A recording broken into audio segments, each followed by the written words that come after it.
20절까지 말씀입니다. 한 절씩 하나님 말씀 기록할 때 성령께서 말씀 가운데 감동해 주시기 원합니다. 15절 말씀은 제가 읽습니다. 또 이르시되 너희는 온 천하에 다니며 만민에게 복음을 전파하라.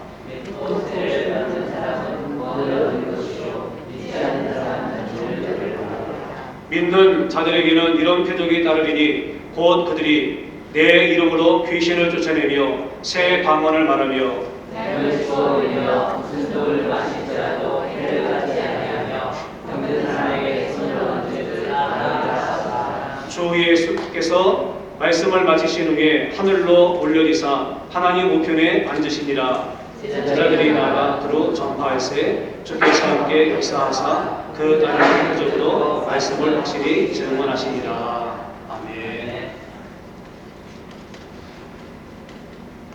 할렐루야. 살아계신 하나님께서 오늘도 우리 예배 가운데 함께 계시는 줄로 믿습니다. 여러분도 아시는 것처럼 한국의 서울 합정동에 가면은요, 절두산이라고 불려지는 양화진 외국인 선교사 묘역이 있습니다. 그래서 한국을 위해서 선교했던 그 많은 선교사님들과 그리고 그의 가족들이 그 묘역 가운데 안장돼 있지요. 많은 사람들이 방문하고 그리고 그 무덤을 통해서 말씀하시는 영적인 음성들을 들으면서 은혜를 참 많이 받는 줄로 압니다. 그 묘역 안에는 선교사님과 그 가족들을 포함해가지고 총 145분의 그 무덤이 있습니다. 근데 그 무덤마다 사실은 다 사연이 있고요. 그리고 거기 안장되어 있는 선교사님들의 선교 사역을 우리가 뒤따라가 보면은요, 참 눈물이 아니고서는 사실은 받을 수 없는 그 애절하고 정말 사랑스러운 사연들이 그 안에 담겨져 있는 것을 우리가 발견하게 됩니다. 그 선교사님들 중에서 제가 한 선교사님을 여러분과 함께 나누기 원합니다. 루비 캔드릭이라고 하는 미국 텍사스에서 조선으로 그 젊은 나이에 선교를 떠났던 그 선교사님의 이야기입니다. 이 선교사님은 24살의 처녀의 몸으로 조선 땅을 밟았습니다. 가보지도 않고 누구도 알 수 없는 그 미지의 세계를 단지 복음을 전하고 하나님의 사랑을 전하겠다는 그 사랑의 마음을 가지고 조선 땅을 그렇게 찾아갔습니다. 그런데 조선 땅을 밟은 지 9개월 만에 이 선교사님은 질병 때문에 세상을 떠나게 됩니다. 근데 이 선교사님이 자기의 인생의 끝자락에서 부모님에게 보냈던, 그리고 선교 동지들에게 보냈던 그 편지의 내용을 보게 되었습니다. 근데 참 읽으면서 마음 가운데 감동이 됐어요. 그래서 여러분과 함께 그 마지막 편지를 나눠 보기를 원합니다. 아버지, 어머니, 이곳 조선 땅은 참으로 아름다운 곳입니다. 모두들 하나님을 닮은 사람들 같아요.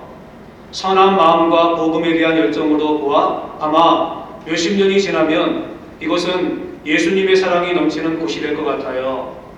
복음을 듣기 위해 20km를 맨발로 걸어오는 어린 아이들을 보았을 때 그들 안에 있는 하나님의 사랑으로 오히려 위로를 받아요. 그러나 한쪽에서는 탄압이 점점 심해지고 있습니다. 그저께는 예수님을 영접한 지 일주일도 안 된 서너 명이 끌려가 순교당했고, 토마스 선교사와 제임스 선교사도 순교당했어요. 선교 본부에서는 철수하라는 지시가 있었지만 대부분의 선교사님들은 그들이 전도한 조선인들과 아직도 숨어서 예배를 드리고 있습니다. 그들은 모두가 순교를 할 작정인가 봐요. 오늘 밤은 유난히도 고향으로 돌아가고 싶습니다.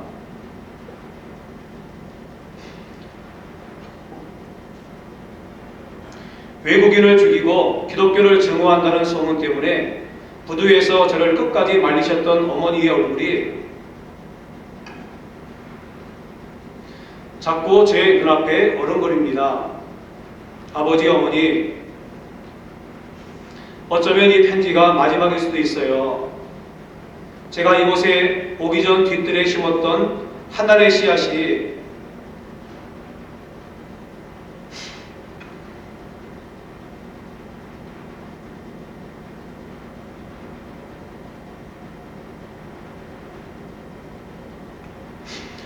이제 내년이면 꽃으로 활짝 피겠지요. 그리고 또 다른 씨앗을 만들어내겠지요. 저는 이곳에 작은 씨앗이 되기로 결심했습니다. 제가 씨앗이 되어 이 땅에 묻히게 되었을 때 아마 하나님의 시간이 되면 조선 땅에는 많은 꽃들이 피고 그들도 여러 나라에서 씨앗이 될 거예요. 저는 이 땅에 저의 심장을 묻겠습니다.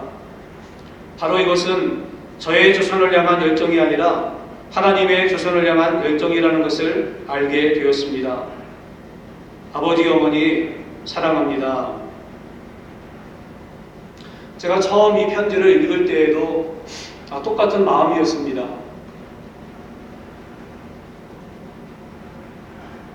그리고 이 켄드릭 선교사님이 그를 파송했던 텍사스 청년 공동체에게 보냈던 그 편지의 내용도 이 부분에 같이 들어있는데 그 내용은 짤막하지만 이런 내용이었습니다. 만일 내가 죽으면 텍사스 청년 회원들에게 10명씩, 20명씩, 50명씩 아침 저녁으로 조선에 나오라고 전해주세요. 만약 내게 줄 수 있는 1000개의 생명이 있다면 나는 1000개의 생명을 모두 조선에 바치겠습니다. 그런 내용이었습니다. 이외에도 지금도 우리가 알지 못하는 오지나 혹은 죽음의 위험과 사선을 넘나들어야 되는 그러한 상황 가운데서도 복음을 증거하는 선교사님들이 얼마나 많이 있는지 모릅니다. 자신뿐만 아니라 사랑하는 가족들과 함께 그 복음을 전하기 위해서 온갖 어려움과 고통을 당하는 그 자리에서 꿋꿋하게 자기의 사명을 감당하는 그 선교사님들은 우리에게 감동을 주고 또 도전을 주고 영적인 많은 은혜를 우리 가운데 끼쳐주고 있습니다. 그런 생각을 해봅니다.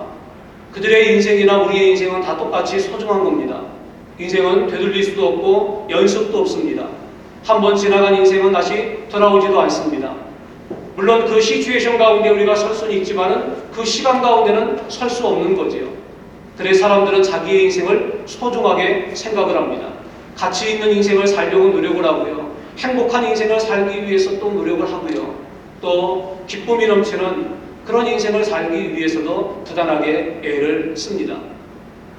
그렇다면 이 켄드릭 선교사님을 비롯한 조선 땅에 자기들의 마음과 자기들의 심장을 심었던, 묻었던 이 선교사님들, 지금도 죽음의 사선을 뛰어넘는 그 오지 가운데서 그렇게 선교사에 감당하는 그 선교사님들은 과연 왜 그런 길을 하고 있을까라고 하는 생각을 안 해볼 수 없더라고요. 똑같은 인간 아니겠습니까? 제가 얼마 전에 마지막 편지라고 하는 그 책을 보았습니다. 같은 내용이었어요. 세계 각지에서 선교 사역 하시다가 순교당하신 그런 분들의 그 이야기가 나와 있는데 인생의 끝자락에서 그분들이 사랑하는 가족들과 혹은 또 친구들과 선교 공동체, 믿음의 동지들에게 남겼던 그러한 편지입니다. 근데 거기 보면은요, 죽음을 두려워하고 있더라고요. 자기들에게 시각각 다가오는 그 죽음의 공포와 그림자와 두려움, 그 무서움을요, 끌어안고 있더라고요. 그래서 그 편지에 보면은 두렵다고 얘기를 하더라고요. 자기들에게 무슨 일이 닥칠지 모르는 그 어려운 가운데서 자기들이 힘들고 또 외롭고 그런 것들을 그 편지에 적어놨더라고요. 왜 그럴까요? 사람들이 일반적으로 허사를 누리는 것도 아니고 일반의 삶 가운데서 인생을 살면서 평범하게 누릴 수 있는 그 행복과 기쁨과 어떠한 일상의 그 소소한 것들, 그런 것들을 뒤로한 채 자기의 목숨을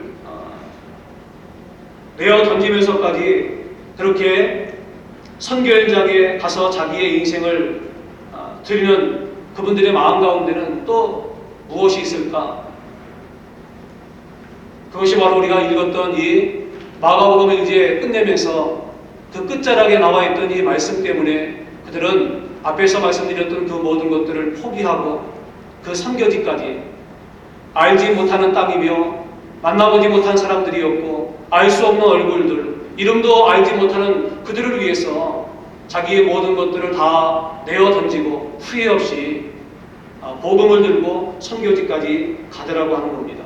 그게 우리가 읽었던 오늘 이 마가복음 끝자락에 나와 있는 말씀입니다.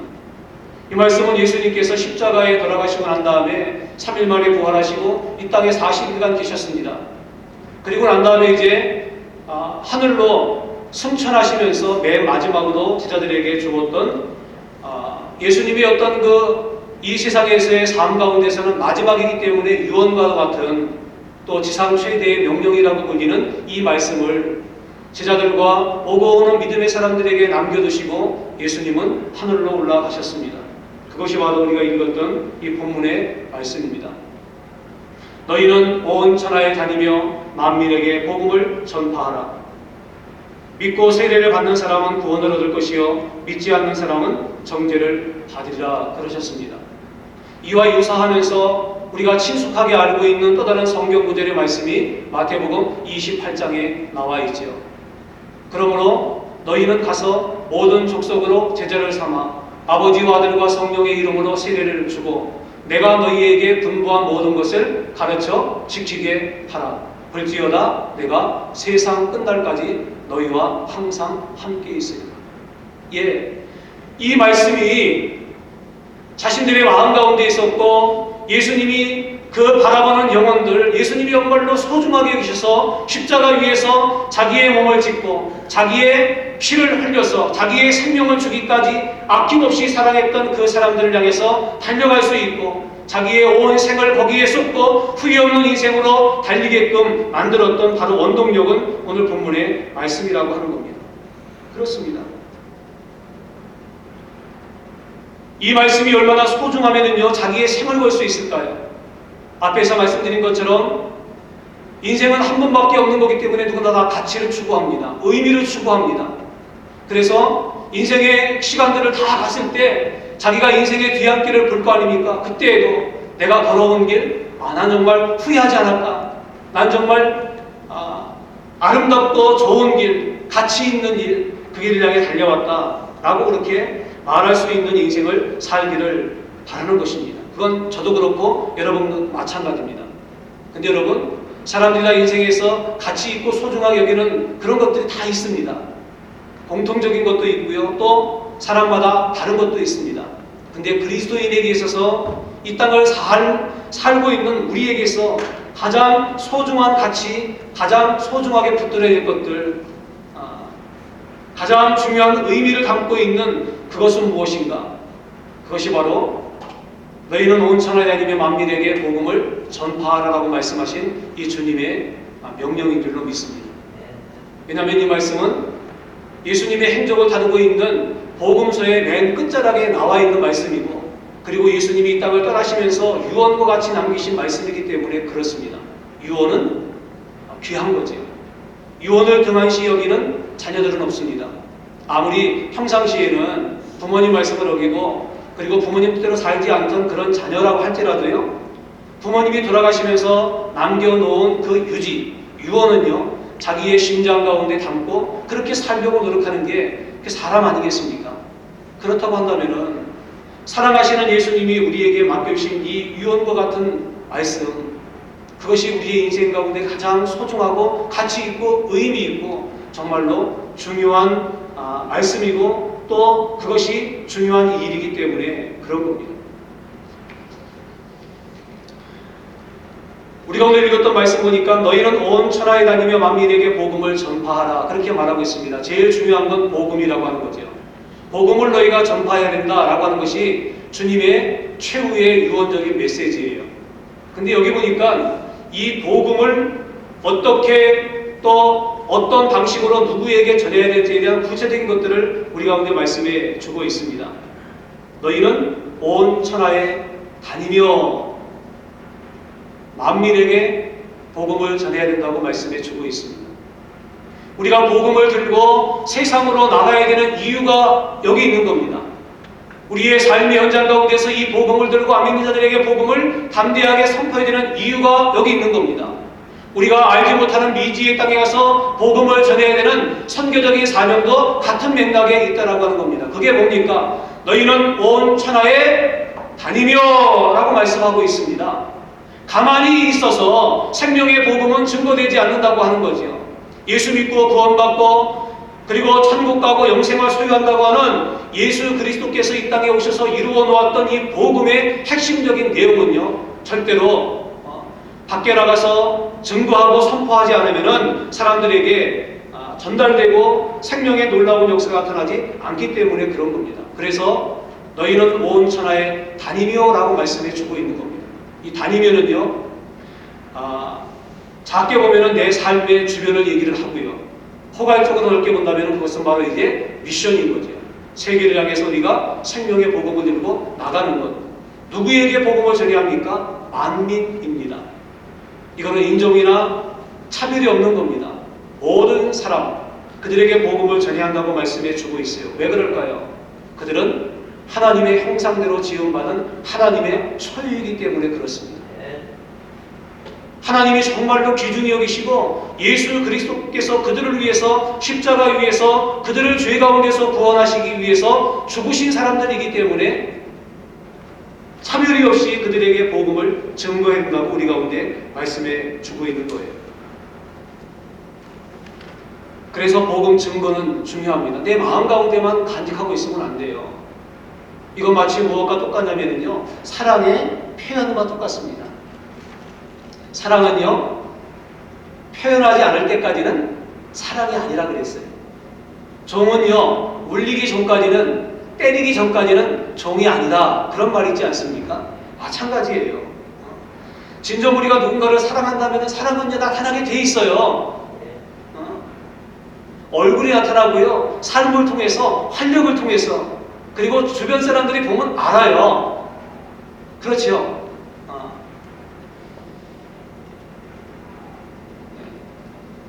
자꾸 카톡이 오네. 다 알아요. 그렇죠? 사랑하면 그렇습니다. 사랑하는 대상에 대해서 다 쏠려 있고요. 참 얼마나 아름답습니까? 사랑이라는 것이. 사랑을 해본 사람들은 그 사랑의 신비로움을 다 알잖아요. 사람들이 그러잖아요. 얼굴이 달라지거나 혹은 삶이 달라지면 뭐라고 말합니까? 처녀총각들 그러면은요, 혹시 애인 생긴 거 아니냐고. 근데 이게 이제 나이 든 사람한테 그런 건 위험한 겁니다. 네. 그렇죠. 사람은 그렇게 내가 표현해야지, 나타내야지, 알려야지 그렇지 않더라도 다 그렇게 나타나는 거예요. 희생이 나타나고, 헌신이 나타나고, 섬김이 나타나고, 행동이 나타나고. 마찬가지입니다.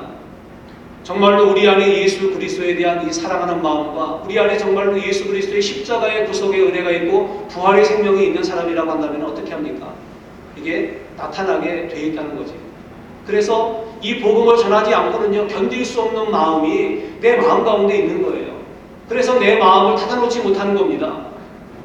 마음을 열고 만나는 사람들에게 미친 사람이라는 얘기를 들을지 모르지만 생명의 복음을 증거하게 되더라고 하는 겁니다. 왜요? 생명의 복음은 온 천하에 다니면서 증거해야 사람들이 들을 수 있고 그 생명의 말씀을 들음으로 말미암아서 복음의 그 아름다운 역사가 그들의 심령 가운데 깃들일 수 있고 그들의 인생 가운데 풍성한 생명의 열매로 맺힐 수 있기 때문에 그런 거 아니겠습니까? 제가 얼마 전에 전도에 대한 영상이 좀 없을까 우리 교인들과 함께 나누고 싶은데 그 영상을 찾다가요, 이런 그 애니메이션 영상이 있더라고요. 십자가 위에서 예수님이 피 흘려 죽으셨는데 그 피가 그 밑에 죽어있는 사람에게 그 피가 떨어지는 거예요. 근데 그 피가 떨어지니까 피가 심장 가운데 함께 이렇게 같이 연결돼 가지고요, 심장이 살아납니다. 그러니까 죽었던 그 사람이 벌떡 일어나는 거예요. 그리고 또 그 사람이 그 누군가에게 죽어있는 사람인데 그 사람에게 가가지고 손을 잡으니까 이 사람 심장 가운데 있던 그 피가 그 사람에게 흐르는 거예요. 그러더니 그 사람의 심장을 다시금 적시더니 그 사람이 일어나는 거예요. 그래서 그런 사람들이 주위에 있는 누워있는 사람들에게 손을 잡을 때마다 그 사람의 심장 가운데 있는 예수 그리스도의 생명의 피가 그들 가운데 흐르더라는 거죠. 그렇게 해서 회복되어지고 살아나고, 처음에는 한 사람이었는데 한 사람이 두 사람이 되어지고, 둘이 넷이 되어지고, 그렇게 해가지고 온 천하에 그 예수 그리스도의 십자가의 생명으로 가득 찬 그 심장들이 움직여지는 그런 영상이었습니다. 마찬가지죠. 우리 안에 예수 그리스도의 생명이 있기 때문에 우리가 전도하지 않고는 견딜 수 없는 마음이 있는 겁니다. 또 전도하고 우리가 증거해야만 복음을 듣고 예수의 생명 가운데 함께 동참하는 그 축복이 있게 되는 거죠. 그래서 사도 바울은요, 로마서 10장에 이렇게 고백해주고 있습니다. 누구든지 주의 이름을 부르는 자는 구원을 얻으리라. 주의 이름을 불러야 구원받는다고 얘기해주고 있습니다. 그러면서 이렇게 얘기하고 있어요. 그런즉 저희가 믿지 아니하는 일을 어찌 부르리요? 듣지도 못한 일을 어찌 믿으리요? 전파하는 자가 없이 어찌 들으리요? 보내심을 받지 아니하였으면 어찌 전파하리요? 기록된 바 아름답도다 좋은 소식을 전하는 자들의 발휘함과 같으니라 그랬어요. 구원의 위대한 역사는 무엇으로부터 시작된다고 말씀해 주고 있습니까? 들음으로부터 시작된다고 말하고 있죠. 생명의 복음을 전할 때 그 생명의 복음을 귀가 열려서 듣게 되어지고, 귀를 통해서 마음을 열고 그 생명의 복음을 받을 때 예수 그리스도의 십자가의 그 피가 그의 심장 가운데 흐르게 되어지고, 그 가운데 예수의 생명과 예수로 말미암는 구원과 그리고 영생의 놀라운 축복이 그 인생 가운데 깃들여진다고 하는 것을 우리 가운데 가르쳐 주고 있다고 하는 거죠. 그래서 우리가 전해야 돼요. 우리는 어떤 부담을 갖습니까? 내가 전도해가지고 저 영혼이 구원받지 못하면 어떻게 하나? 교회 안 나오면 어떻게 하나? 이런저런 염려와 걱정들을 참 많이 합니다. 근데 여러분, 예수님이 말씀하신 그 내용들을 볼 때 너희가 전도해서 그 영혼들을 책임져야 한다라고 말씀하신 성경 구절이 어디에 있던가요? 그런 성경 구절이 있던가요? 그런 성경 구절은 없어요. 오늘 본문도 뭐라고 말씀하고 있습니까? 너희는 온 천하에 다니며 만민에게 복음을 전파하라. 이게 우리가 할 일이에요. 거기까지. 그 다음은 누가 책임지는 겁니까? 하나님이 하신다 그러잖아요. 그래서 뭐라고 말합니까? 믿고 세례를 받는 사람은 구원을 얻을 것이요 믿지 않는 사람은 정죄를 받으리라. 이 일은 누가 하는 겁니까? 하나님이 하시는 거예요. 근데 우리는 누가 구원받을지 누가 구원받지 않을지, 영접할지 영접하지 않을지를 모르잖아요. 그렇기 때문에 만민에게 복음을 증거할, 그들에게 예수 그리스도의 십자가 생명을 전할 책임은 우리에게 있는 거예요. 만약에 우리가 복음을 증거하지 못해서 그 영혼이 듣지 못해가지고 만약에 구원받지 못한다고 한다면 그 책임은 누가 있는 겁니까? 우리에게 있는 거죠. 그래서 우리가 복음을 전해야 돼요. 벙어리 신자가 되면 안 돼요. 어떤 분들은 보면 평상시에는 말은 참 잘해요. 그렇게 얘기를 참 잘할 수가 없어요. 근데 복음 전하라 그러면요, 난 말 못해요. 그렇게 말씀하시는 분들이 있어요. 여러분 중에는 없어요. 그러니까 안심하고 들으세요. 그런 분들이 종종 있어요. 근데 입을 여셔가지고 생명의 복음을 전할 그 사명이 우리 가운데 있습니다. 여러분도 아시는 것처럼 히틀러 정권 참 잔인하지 않습니까? 그 정권에 항거하다가요 8년간 옥도를 치른 마르틴 미레노 목사님이라는 분이 계십니다. 이분이 전쟁 백서라고 하는 책을 지었는데요, 거기에 이렇게 간증하고 있습니다. 전쟁이 끝날 무렵이었는데 이 미레노 목사님이 기도 가운데 하나님의 환상을 똑같은 내용을 7번이나 똑같은 걸 봤다 그래요. 그 꿈은 뭐냐면, 그 환상은 뭐냐면은 많은 사람이 한 줄로 서가지고 하나님의 심판을 받는 장면이었습니다. 근데 심판대에 선 사람들은요, 한 사람도 뒤를 돌아보지 못하고 자신만 바라보면서 자신의 죄를 하나님께 고백하면서 용서를 비는 그런 장면이었습니다. 이 목사님도 그 대열 가운데 이제 서 있었는데 앞에 보니까 어떤 한 사람이요 시끄럽게 막 떤다는 겁니다. 하나님의 면전 앞에서요.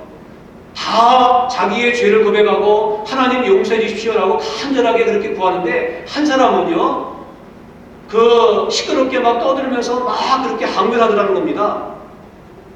자기 변명을 막 늘어놓더라는 거예요. 그래서 이 목사님이 저 사람 도대체 누군가 궁금하지 않아요? 그래서 한번 관심 있게 자세히 쳐다봤는데 그 앞에서 소란을 피우면서 변명하면서 했던 그 사람은 바로 히틀러였다는 겁니다. 히틀러가 뭐라고 얘기했냐면은 나는 그런 것들을 받은 적도 그리고 그런 것들을 접한 적도 없고 막 이러면서 변명을 하더라는 거예요. 그때 하나님께서 이 목사님에게 성령의 그 감동으로 음성으로 말씀하시기를 이렇게 말씀하시더랍니다. 히틀러가 이렇게 된 것은 바로 너의 책임이다. 이 말을 듣고 목사님이 너무나 소스라치게 놀랐다는 겁니다. 근데 하나님께서 이렇게 말씀을 하시더라는 겁니다. 너는 8년 동안 히틀러 정권에 항거를 했지만 그에게 한 번이라도 전도한 적이 있느냐? 내가 히틀러에게 전도했더라면 그가 이렇게 무서운 폭군이 되어 전쟁을 일으키고 무고한 생명을 빼앗아 갔겠느냐? 전쟁을 일으킨 죄값은 너에게도 있다. 이렇게 하나님께서 말씀을 하시면서 호되게 책망하시더라는 겁니다.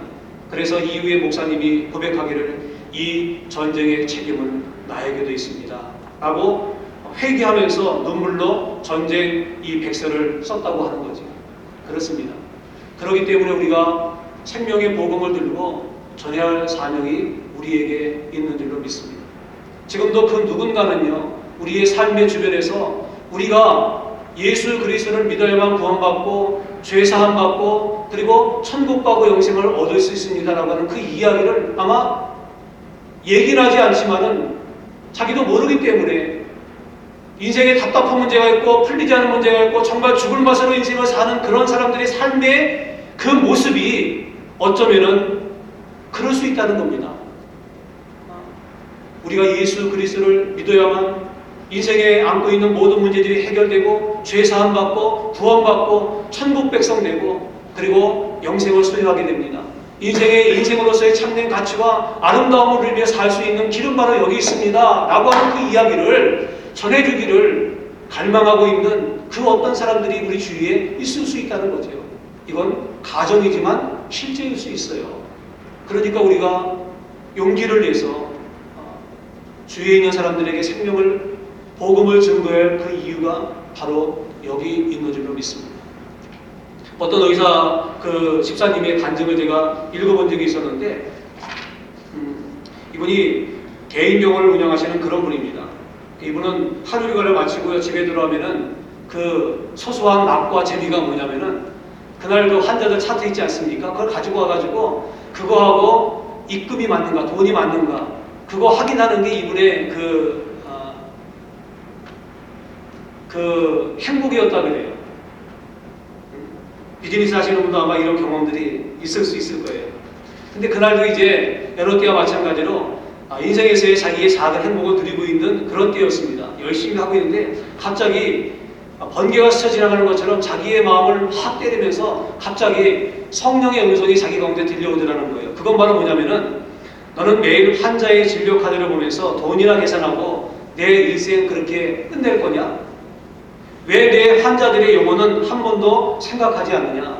그러면서도 내가 교회 집사니? 그런 꾸지람의 음성이었다는 겁니다. 그래서 마음 가운데 크게 깨달음을 갖고 무릎을 꿇고 하나님 앞에 회개했다 그래요. 주님 용서해 주십시오. 저는 매일 육신의 병을 치료하는 의사여 돈만 버는 장사꾼 노릇만 했습니다. 그렇게 아주 눈물로 콧물로 하나님 앞에 진실하게 회개하고 난 다음에요. 그 다음 날부터 자기의 삶을 바꿨다 그래요. 이전까지는 육신적으로만 봤는데 이제는 영적으로 보기를 시작했다 그러는 겁니다. 정서권 환자를 치료하고요. 그 영혼들을 위해서 기도하고. 그러니까 전에 없던 거지요. 치료는 했지만은 그 영혼들을 담고 품고 기도하지는 못했다는 거죠. 근데 그렇게 했습니다. 그리고 일과가 끝나고 난 다음에는 진료 카드는 갖고 오는 건 똑같은데 그 진료한 영혼들을 위해서 하나님 이 영혼도 예수 믿고 구원받게 해주십시오 라고 그렇게 기도하는 것이 그 영혼을 위해서 그렇게 간구하는 것이 이 사람의 삶으로 바뀌어졌다는 거예요. 근데 그렇게 한 이후부터요 이 집사님 가운데 삶의 변화가 일어나는데 인생이 그렇게 즐겁고 행복하기 시작했다는 겁니다. 환자를 대할 때마다 그 육체적인 질병도 관심이지만 그 영혼이 관심이었다는 겁니다.